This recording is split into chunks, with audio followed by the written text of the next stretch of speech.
Hey there, it's your book writing and publishing coach, Donna Kozik, and today I have for you 5 mistakes that want-to-be authors make. So you want to avoid these mistakes. And a mistake number one, if I can get this to work, there we go, is aim to write the book instead of a book. All right, a lot of people get held up in writing their first book because they think it has to be a legacy book and the war and peace of their expertise, but if you can wrap your mind around writing a book instead, maybe something that's 100, 120 pages, a deep dive into a certain topic that's related to your expertise, that will show you the ropes and how to get a book done, not only in writing, but in publishing it.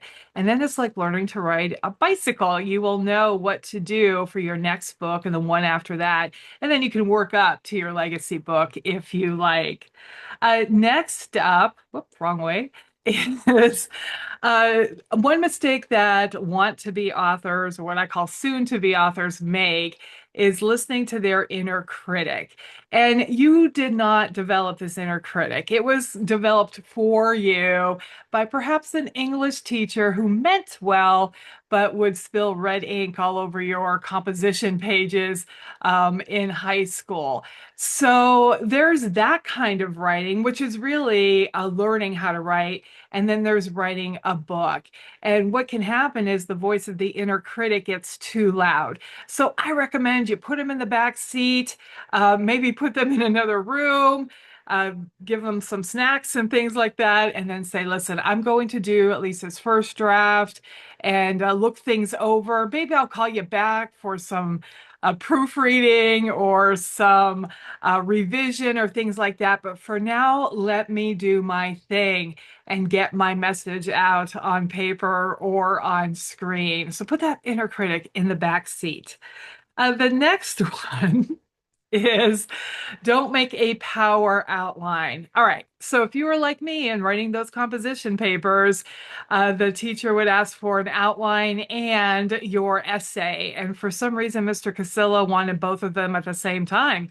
So what did I do? I wrote the essay and then I back created an outline for it. But really, it is easier to write when you have an outline. And I call it a power outline, like a power nap, where it's one sheet of paper that captures the main essence, the main points that you want to cover in your book. And I'm not talking about statistics or anything like that, but rather you have your umbrella message and then you have these sub messages underneath, maybe 5 to 10 of them. List them on one sheet of paper that will help you keep it contained. And then pick the start or write, pick one to start to write about. And you never know, that one item could turn into a whole book itself. So that's another reason I recommend starting where you're most interested or what comes easiest to you rather than with chapter one or an introduction. So create a power outline. And this is actually, here's a little secret, your working table of contents. One sheet of paper you refer to, and that is what you can use to create the content for your book. All right, next up, do I hit the right button? I do not. Next up is work until it's perfect to publish. This is another huge mistake that people make, that they keep tinkering with it or saying, I'm going to add more to it and things of that nature. Now, a couple of things happen in this case.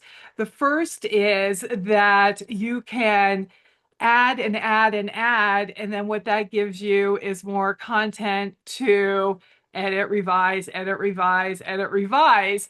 And so when you keep adding until it's perfect, what you can end up with is something that's too big for you to finish. And it goes back to writing that the book instead of a book. But here's another thing, and it's more subtle, and that is, what is your idea of perfect? And is that your reader's idea? So I've seen a lot of people who want to make it perfect, but it's perfect in their eyes.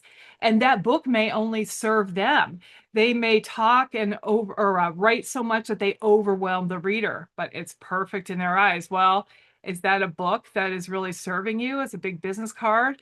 or is that universal symbol of expertise? It is not. So put this idea perfect, question it for yourself. We've all heard the phrase done is better than perfect.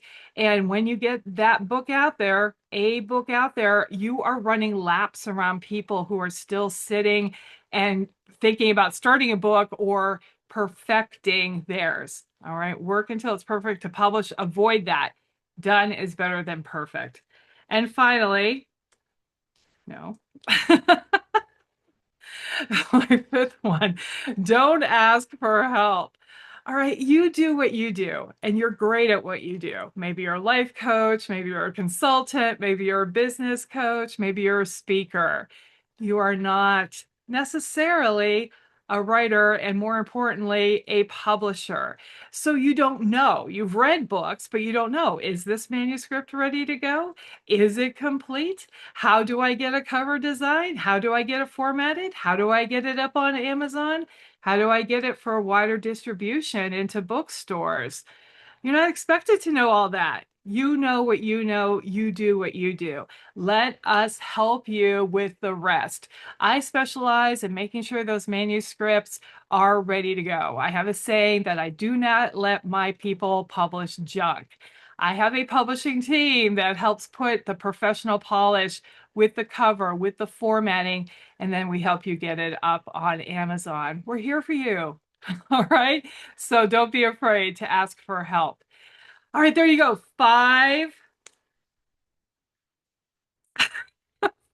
Oh, before I forget, those are my five things that mistakes that want to be authors make.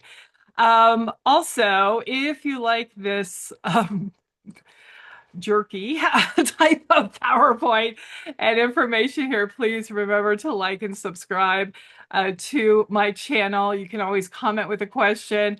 I have more book writing and publishing resources down for you below as well.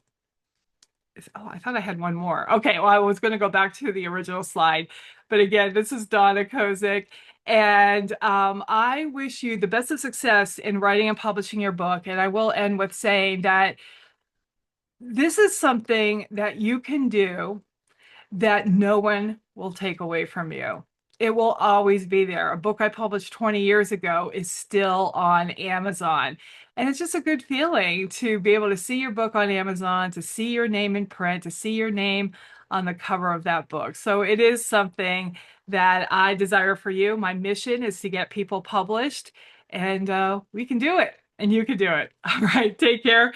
Again, this is Donna Kozik. Please like my channel, subscribe to my email list if so inspired to do. And most of all, I look forward to seeing you on Amazon and seeing you in the bookstore.